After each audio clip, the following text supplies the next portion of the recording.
तर जय श्रीराम मित्रांनो, सकाळी सकाळी उठलो आणि थंडी पण खूप लागली होती. काकाच्या घरी इस्तू चालू होता तर जाऊ म्हणलं हात शेक आले. मी गेलो तर इस्तू इजला, मग फुका मारो तर मग झाला इस्तू चालू, हात शेक. मग आलो बाबा घराकडं. इथं पाहतो तर शकुंतलाबाई तर मस्त रांगोळी काढत होती.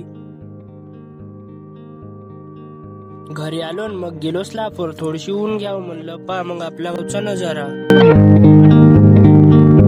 थोड्या रील बघितल्या, मग आला यशचा कॉल. तो म्हणे आपल्याला वावरात जायचं आहे म्हणे. मग घेतली यशची गाडी, निघालो आम्ही वावरात जासाठी. चला भेटू मग वावरात गेल्यावर. आलो मग वावरामध्ये ना, आपल्याला वलाचं होतं गव्हाले पाणी. मग पाईप टाकले आणि गेलो मोटर चालू करायला तर लाईनच नव्हती. लाईन काही होती नाही तर जेवण करून घ्या म्हणलं. मग जेवण केलं आणि लाईनीचा काही पताच नाही. तर मग निघालो आम्ही घराकडे जासाठी.